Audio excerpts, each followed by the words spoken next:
Like every week, we learn some new and disturbing information about the Zika virus. A study released today now shows that not only can the virus affect the brains of babies in the womb, but it can also cause problems for adult brain. Well, Baruch Shemtov with more on the findings.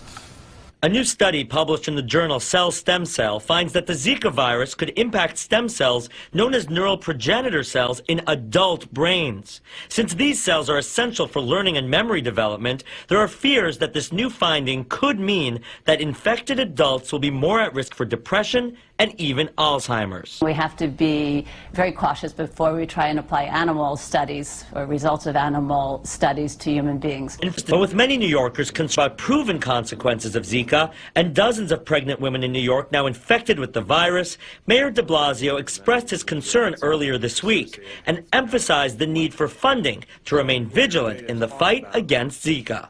Also tonight on Just One Station, protests over a controversial plan to battle the bugs that carry the Zika virus. Some residents say it's harmful to their health. Belky's neighbors here say this is like a sci-fi horror movie for them. Scientists want to release millions of genetically modified mosquitoes into their neighborhood. They say it will help stop Zika. Protesters outside Florida Keys mosquito control and sign after sign in the Key Haven neighborhood. It scares the hell out of me. 22 million genetically modified mosquitoes, so it's scary. Yay! Neighbors worried they'll become lab rats if millions of genetically modified mosquitoes are released here. The big concern is the unknown. Researchers say Key Haven, an island community just north of Key West, is the perfect spot for the experiment. They're doing pretty much a clinical research trial without any informed consent, and we're going to be used as the test subjects. The test study is already happening in the Cayman Islands. Scientists release male mosquitoes with a special gene so they can't mature. Those bugs mate with females, and over time, the process kills off mosquitoes that carry viruses like Zika. More and more of these signs popping up in the neighborhood over the last couple of months, people even wearing these stickers on their clothes. They feel like they have no say over whether they become part of a science experiment. But the FDA says the mosquitoes won't have significant impacts on the environment. A British company named Oxitec would develop the mosquitoes and release them. Not had any problem with individuals anywhere in the world that has been tested.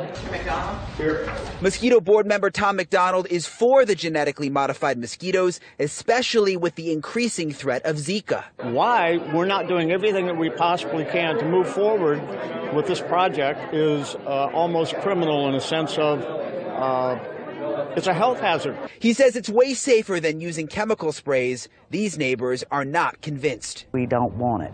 We don't want to be used as guinea pigs. If they follow through with it, I absolutely feel like a lab rat. Let's continue our team coverage on the Zika threat with how schools are preparing for the virus. The sizes? Lots of parents and kids at the Anita M. Harder Elementary School.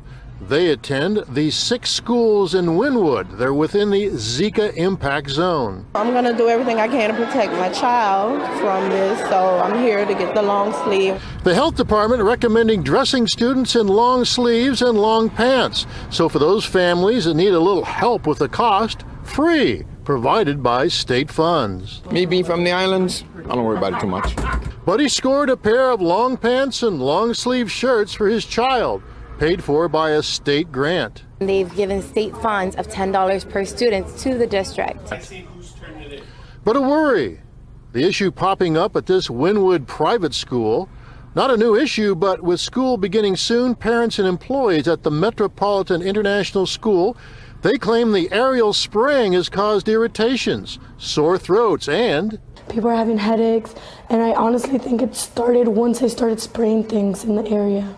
The health department assures residents the spray is safe in the amount that's released, but moms are jittery. I'm biking with him, it's 11 o'clock, and all of a sudden I see the plane zipping right above us. The school owner's okay with the spraying, just not when students are on their way to and from school. It's the emblem of Lehigh County, displayed on government buildings and official documents. I get it with my water bill, I get it with my garbage bill. Look closely and you might see why the county seal and flag don't fly for everyone, including Candace Winkler. The cross is literally a symbol of Jesus Christ's crucifixion. There's a constitutional law about separation of church and state, and it seems very simple to me. So earlier this week, Winkler, along with 3 other Lehigh County residents and the Freedom from Religion Foundation, filed a federal lawsuit against the county. It alleges the Latin cross at the center of the seal violates the First and 14th Amendments and excludes those who are not religious. I do pay taxes, and I think that my voice does matter, and I think the constitutionality of the issue matters. But some residents, like John Pearson, want the seal to stay the same. I've been here 38 years and I think it looks fine. If you want to put 2 seals on it, that's fine, but you know what? Don't take what's good off. The cross is good. Similar lawsuits have been filed across the country, says attorney John Dorsey of the Power 10 Legal Group, who is not related to the case. Anytime you raise an issue where the government seems to be imposing or endorsing one religion to the exclusion of others, even those who do not have any religion, it can be interpreted as infringing on their right. For some time, Major Steve Lewis, an officer stationed at Colorado's Peterson Air Force Base, has displayed an open Bible on his desk. He recently removed it in an effort to avoid making people uncomfortable or creating controversy. Nonetheless, a religion versus religious freedom firestorm has been launched. On Wednesday, Mikey Weinstein of the Military Religious Freedom Foundation submitted a letter on the matter to the Colorado Springs Independent. Highlights include Weinstein accusing Major Lewis of using the book as a religious display to promote others to his Christian faith and characterizing that move as a disastrous travesty. In response, Todd Starnes of Todd's America Dispatch asserted that Weinstein earns a paycheck by trying to eradicate Christianity from the armed forces. Starnes also challenged the bravery and commitment of the enlisted opposed to the book's presence, asking if they are terrified of a Bible, how in the world will they be able to muster the courage to fight the enemy? It is unclear when or if the Bible will return. Well, the issue of freedom of speech and religion is playing out tonight on social media, and at the center of all of this, an Ellis County attorney. Now, Mark Griffin is under fire for Facebook postings like this that read, "I start a trial next Monday. Monday will begin with me on my knees, asking God for his wisdom, his peace, and his passion as I stand for the voice of my client." Well, the county district attorney and a judge have both told him to stop, but the attorney says it's his right. Defense attorney Mark Griffith doesn't shy away from the fact that religion plays a big role in his work. If you want to pick a fight with me about my religion, you probably picked a fight with the wrong person. His Waxahachie law firm, Griffith & Associates, is very active on Facebook. They have more than 25,000 followers. That's where he oftentimes calls for prayer. This time, the Ellis County DA's office feels he went too far. In a motion filed last week, the DA's office claims Griffith violated Texas ethics rules by posting too much information about an active case. And they say he offered his opinion about the innocence of a client. 2 things the DA argues shouldn't happen. To prove their point, they include several Facebook examples. They say all are inappropriate, and they all also include some type of religious reference. I certainly argued to the judge that I have a right under the First Amendment not only to my religion, but to my speech. And with regards to what they're arguing about, those 2 things intertwine. In a written statement, as for Facebook, Griffith hasn't slowed down. Here he is calling for prayer on social media about this very motion. That was just a couple of hours ago.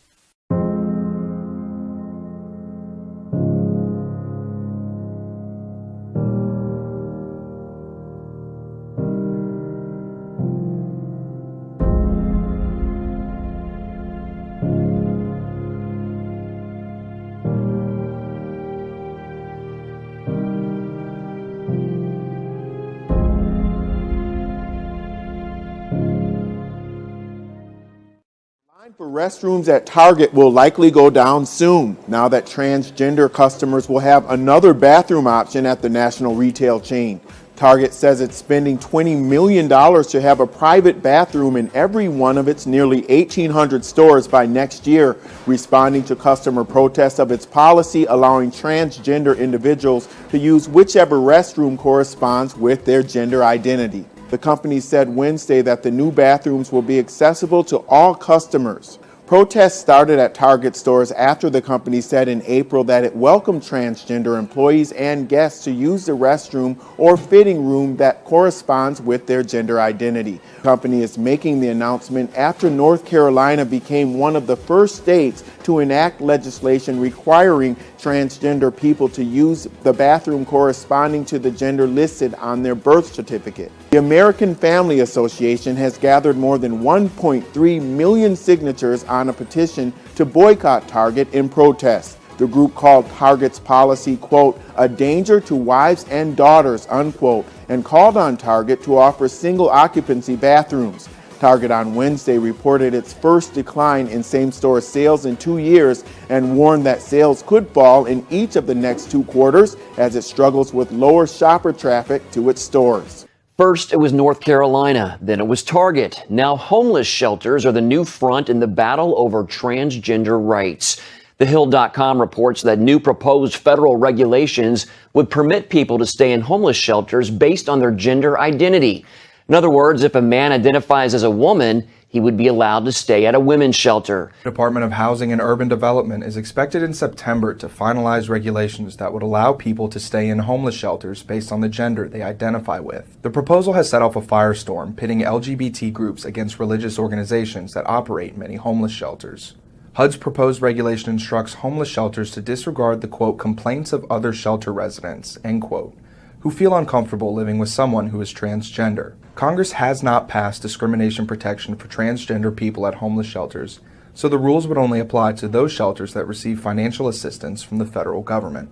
Today, for the first time, the State Department acknowledged there was a link between a $400 million cash payment to Iran and the release of 4 American prisoners. Republicans call that ransom, but the administration denies it. Well, the administration now admits that they held on to the cash until it was clear that the prisoners had left Iran. But U.S. officials still deny that this was ransom because the money was owed to Iran as part of a failed arms deal 35 years ago. What we know is that a plane loaded with Swiss francs and euros took off from a Geneva airport January 17th at the same time that a plane carrying the prisoners departed Tehran. The planes crisscrossed in the sky. Today, the administration admitted to the link because they said they wanted maximum leverage, fearing Iran would renege. Many Republicans say that's clearly a ransom payment to a state sponsor of terrorism. And Scott, they accused President Obama of lying when he insisted just a few weeks ago that the U.S. doesn't pay ransom. And all of this was a side deal to the nuclear agreement as well. Margaret, thank you very much. A little boy carried out of rubble into a waiting ambulance. A moment amidst the mayhem. A moment like so many others here in Aleppo. 5-year-old Omran Dagnish unable to even cry. Still unsure if his family survived.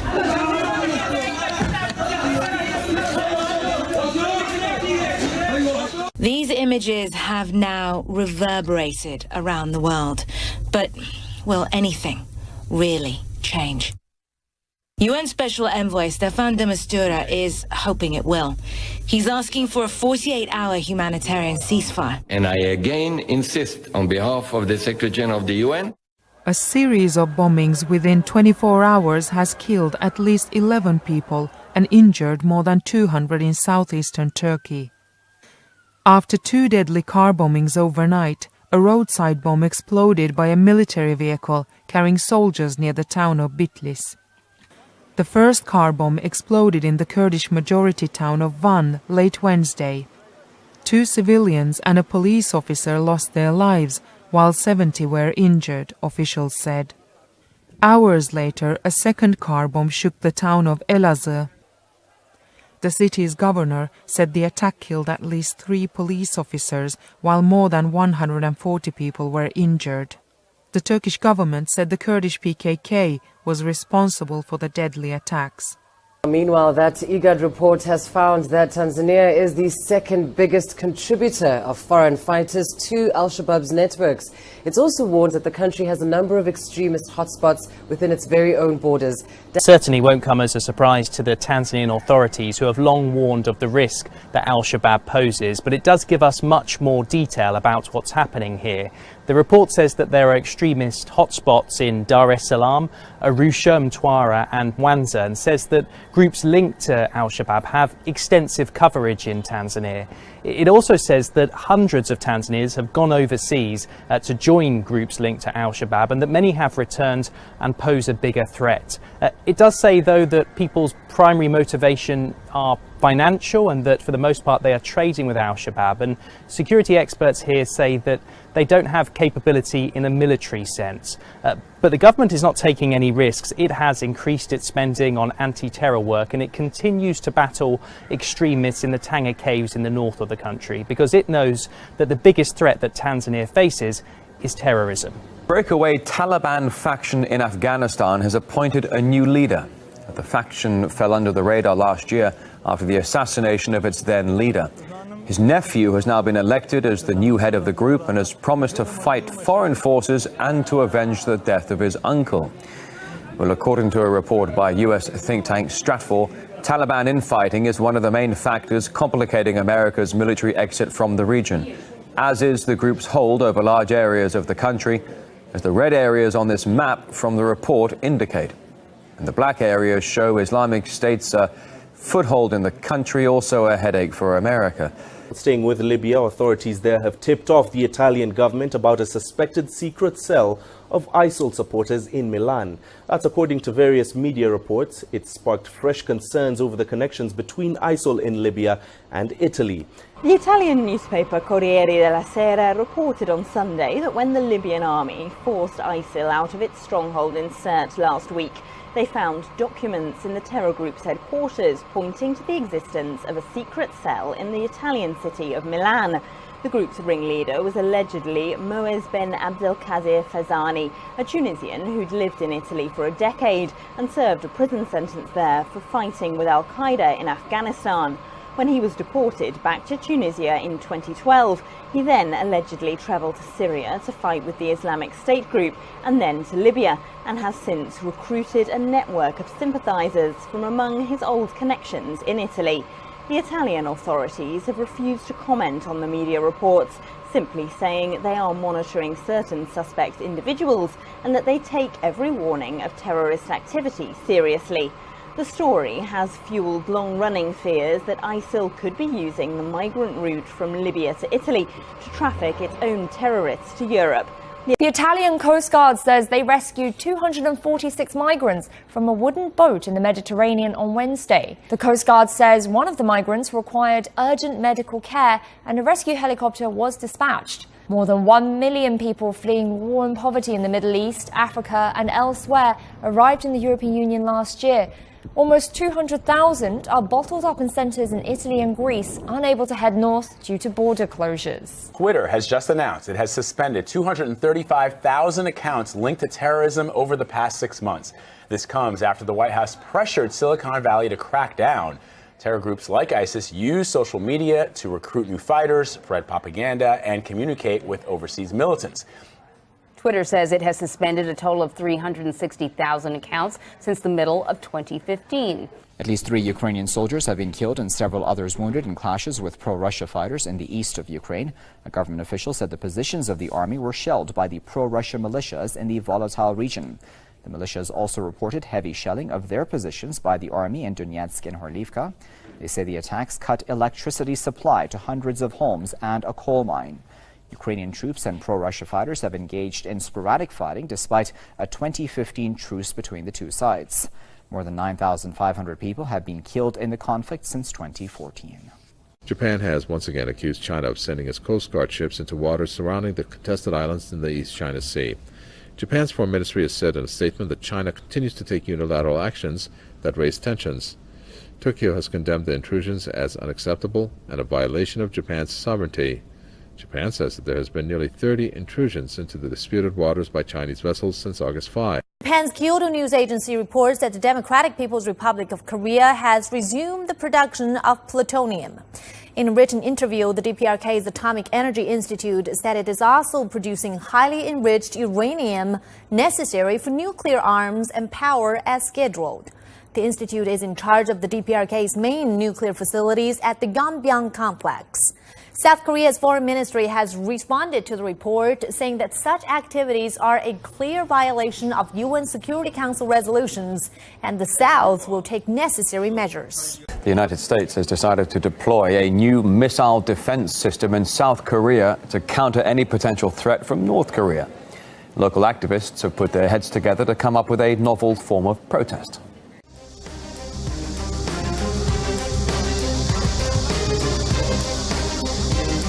There's no need for this deployment, not only here but anywhere in South Korea. I hope that this demonstration will show our resolve, show our will, and make the central government take note. The shield location is only hundreds of meters away from where I live. I strongly oppose it. As a woman, I'm not ashamed to be bold, because we must win the battle. They keep a very close watch on any activists. They're very afraid of the fight to oppose the bad system becoming an international issue.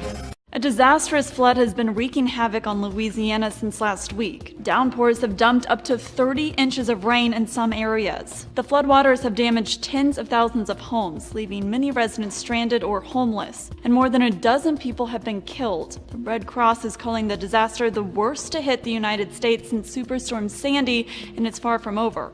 But just by looking at national media coverage, you might not know it's even happening. Many noticed several major news outlets had failed to put even one story about the flooding on their homepage when it was at its worst over the weekend. And President Obama did sign a major disaster declaration on Sunday, but as of Thursday morning, he had yet to make a public address as he did with Superstorm Sandy in 2012. So why does it seem like no one is treating the flooding in Louisiana for what it truly is, a disaster? Officials in Louisiana have a few ideas. When you have a storm that is unnamed, it wasn't a tropical storm, it wasn't a hurricane.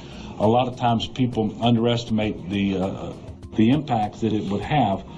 But this is historic. And a rep for the Federal Emergency Management Agency said, you had the Olympics, you've got the election, and if you looked at the national news, you're probably only on the third or fourth page. The Red Cross has estimated it will cost at least $30 million to repair the devastation in Louisiana once the floodwaters recede. The organization is encouraging donations. It hit hard, it hit fast, it hit with an intensity we hadn't seen before.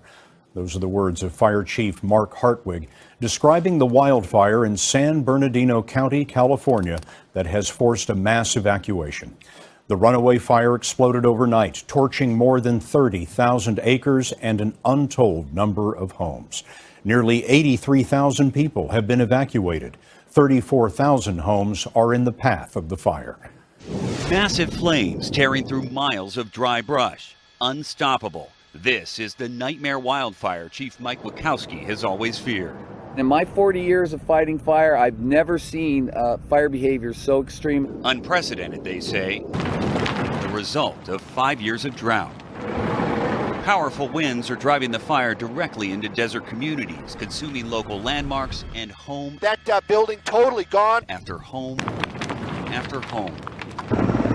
Despite an all-out air and ground assault, the fire continues to grow. This plane dropped its entire load, 12,000 gallons of retardant. It barely made a dent. In less than 24 hours, the Blue Cut fire mushroomed to 46 square miles, the size of the city of San Francisco, so wide an area that firefighters could not reach homes in time. Ronnie Moore watched helplessly as his house was destroyed. What's it like to sit here and watch this? This is the worst thing ever. I just lost so much An earthquake measuring 5.8 on the Richter scale has struck just off the Queensland coast. Families from Cairns to Rockhampton felt the tremor that lasted for up to 30 seconds. Magnitude 5.8 earthquake strong enough to send goods flying from the shelves at this IGA in Townsville.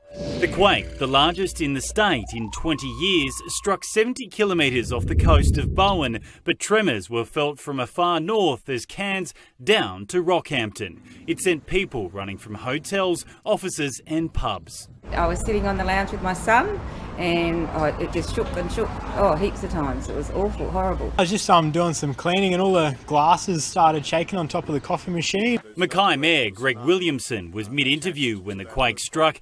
Listen to the building rumble in the background. What we're doing with the first principles is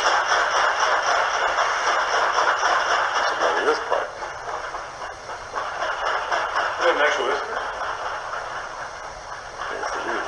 By 5 p.m, there had been 6 aftershocks, one of them caught on camera on Hamilton Island.